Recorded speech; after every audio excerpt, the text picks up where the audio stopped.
Hey guys, today we're going to be talking about the Federal Reserve.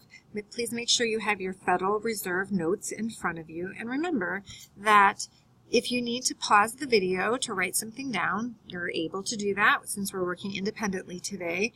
And also, if you have a question about something or you don't understand something, please raise your hand and let one of the teachers in the room come and help you to understand, or put a question mark next to it to ask us later. But we're talking about the Federal Reserve, and one of the things to be thinking about as a warm-up is these pictures. What do we see in the pictures? And how could they explain why the government can't simply print more money? Well, I'll give you a hint. These pictures were made in Germany prior to World War II. It was after World War I, and in the Versailles Treaty, Germany owed the rest of the world so much money.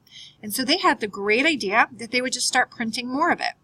But just like other goods and services, if you increase the supply of something and the demand doesn't increase, then it's worth less. So when Germany started printing so much money, it was not worth anything anymore. So the picture on the left, we see a woman who is using money in her furnace because money was so worthless due to inflation that it was more cost effective to burn the money than the coal she would buy with it. In the middle picture, we see kids that are just playing with money. Because of inflation, money was worthless, and the cost of toys was probably thousands of dollars. So it was more effective, cost efficient for the parents to let their kids play with wads of cash rather than buy them toys.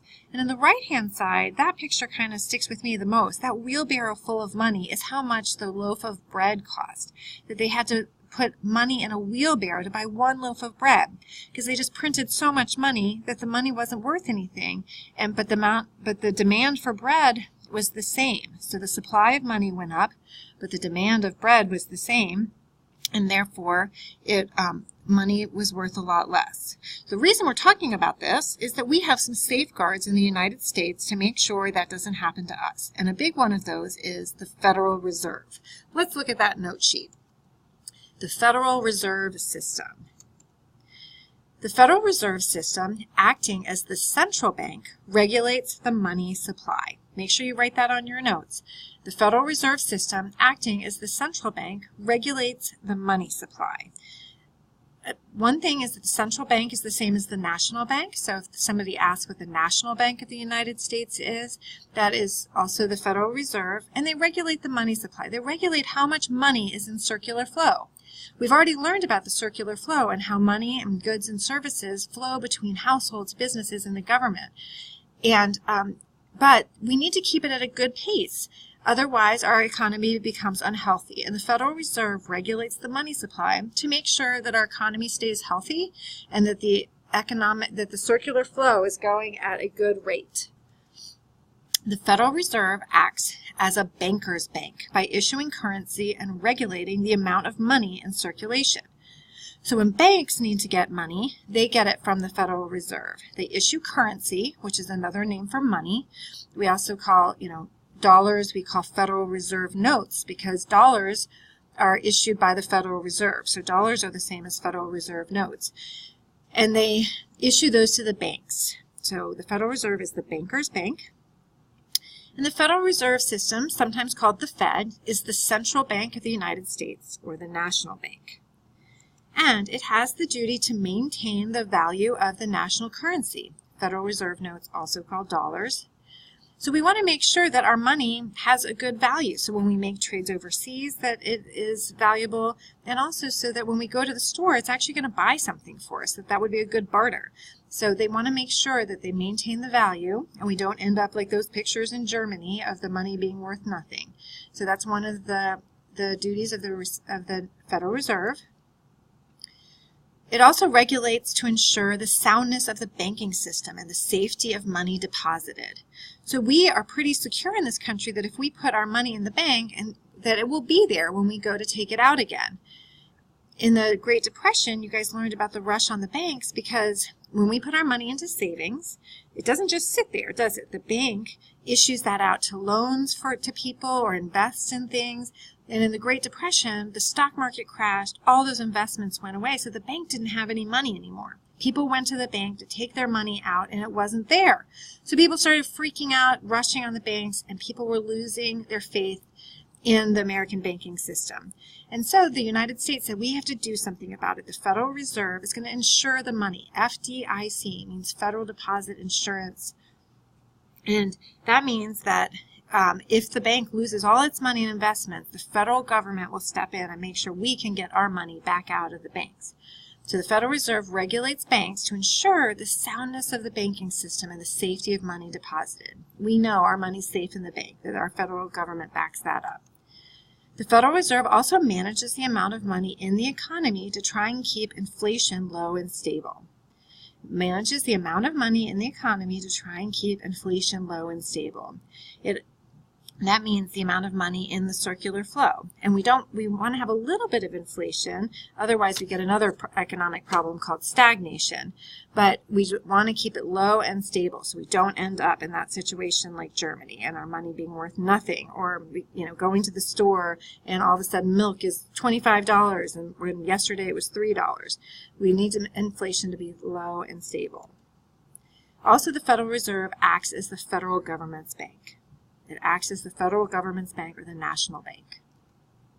Why does the Federal Reserve need to regulate the economy? Why do we even have that besides insuring our deposits? Well, there are three main objectives of the Federal Reserve, three main goals of this organization in the executive branch of our government called the Federal Reserve. One is to maintain full employment. We want to make sure that people who want jobs can get jobs. So we used to say that about 10% unemployment was the best we could get, but now in the 1990s, we actually got it down to about 4% unemployment. So one of the things that the Federal Reserve looks at is if unemployment is good, and if not, then they need to take action. Another goal is to keep prices steady. We mentioned milk before, but anytime we go to the store, we might expect things to be a little bit more than we expected, or maybe a little bit less, but not to have big jumps. That makes things very unsteady in an economy, which is very bad for a government overall. So the Federal Reserve needs to keep prices steady. Also, they regulate interest rates. So as you know, when you put money in a savings account, you do that so that you can earn interest. That's the incentive that the bank gives you to put your money there. And also, if you take out a loan, you're charged interest on that loan. Well, the Federal Reserve has a role in what those interest rates might be. The government needs to slow an overheated economy to keep our economy healthy. And an economy is said to be overheated when inflation increases. So if we think about the circular flow as wheels on a car, if they start going way too fast, prices are going to increase, and that means inflation. And if inflation is happening too fast, that's bad for the economy. So then the government needs to slow it down, and that's when the Federal Reserve jumps in. The government needs to stimulate a sluggish economy to keep our economy healthy. So when the opposite happens, the government also needs to step in. An economy is said to be sluggish when unemployment increases and consumption slows down. So if lots of people are looking for jobs and they can't find a job, then they call in the Federal Reserve to try and speed up or stimulate that sluggish economy. So how does it do that? The Federal Reserve is part of the government, part of our executive branch carrying out the laws, but banks or financial institutions, they're in the private sector. So they can't directly tell banks what to do. So they kind of have to be tricky about it. And they have to manipulate things behind the scenes. So let's talk about three of the main tricks that the Federal Reserve uses. Remember, as a little reminder, that circular flow or economic flow has to do with money flowing through our economy. And let's see, is this in your notes? It is. Okay. So on the next page, circular flow. Money flows through our economy through individuals, businesses, and the government. In order to speed up the economy, the Federal Reserve puts more money into circulation or into the system.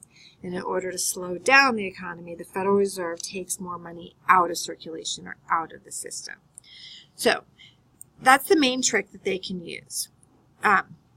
and I know the cars don't actually work this way, but the way I remember it is that if you put more gas into your car, then it will speed it up. If you hit the gas pedal and put more gas in, that speeds it up. Just like if you put more money into circular flow, it speeds it up. And if you take money out of the engine of a car, it slows it down. Just like if the Federal Reserve takes money out of circulation, it'll slow down the economy. So in order to speed up the economy, you put more gas into the car, speed it up. Put more money into circular flow. In order to slow down the economy, the Federal Reserve takes more money out of circulation. Take it out of circular flow. So how do they do that? There are three main tricks. The ways the Federal Reserve Bank slows the economy. So this means if those wheels are turning too fast in circular flow, inflation is happening, what can we do? To slow the economy, the Federal Reserve restricts the money supply, causing interest rates to rise, or it takes money out of circulation, out of the flow. Okay, so if it's going too fast, it's going to tighten everything down, restrict the money supply, and that means taking it out of circulation. How does it do that? One way is that it increases the reserve requirement, the amount of money that banks must keep on hand. By forcing banks to keep more money in the safe, it takes money out of circulation. And anytime money is taken out of circulation, it slows the economy. So when we think about it, the banks actually do have to keep some money in the safe. So if, let's say it's $100, and the Federal Reserve says you have to keep 10% in reserve, then they put $10 in the safe, and they can put $90 into circulation. If they need to put more money into circulation, maybe they'll reduce that reserve requirement. But right now, if they increase it, like we're talking about now, to slow things down, maybe they'll increase that to 20%, and then they have to keep $20 in the safe, which means now they can only put $80 into circulation. They kind of just took some money out of circulation by increasing that reserve requirement. They can also raise the discount rate, or the rate at which banks borrow money. By increasing the interest rate, less people will want to borrow money. When percentage rates go up, that's not a good deal. So they don't want to do that, which keeps it in the banks and out of circulation. Anytime money is taken out of circulation, it slows the economy. They also can sell government securities or bonds. By selling bonds, people are actually letting the government borrow money from them. So the government has the money in reserve and it's out of circulation. Anytime money is taken out of circulation, it slows the economy. Ways the Federal Reserve stimulates the economy. To stimulate the economy, the Federal Reserve increases the money supply, causing interest rates to decline, or it puts money into circulation, into the circular flow, into the economic flow. Like putting gas in the car, it speeds things up.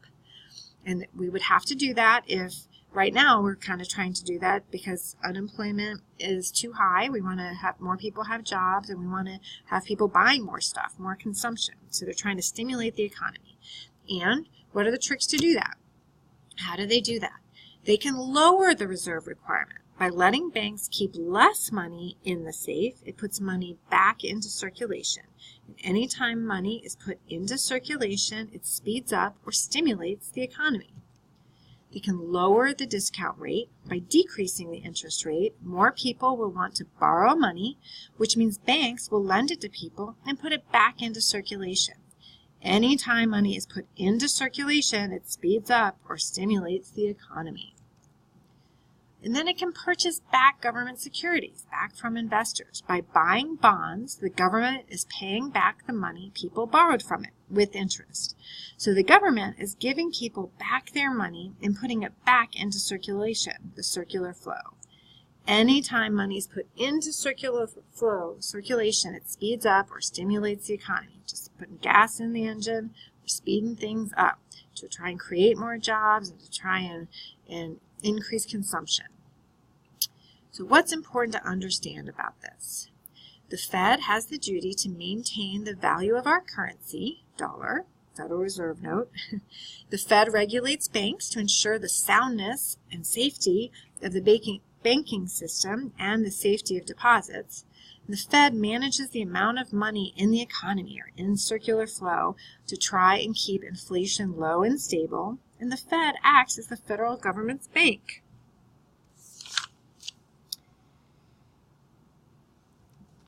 So go ahead and answer the questions on the back of your notes. We're going to go over these notes as a class, and we're going to have a little bit more practice with them too. Okay, thank you so much for listening.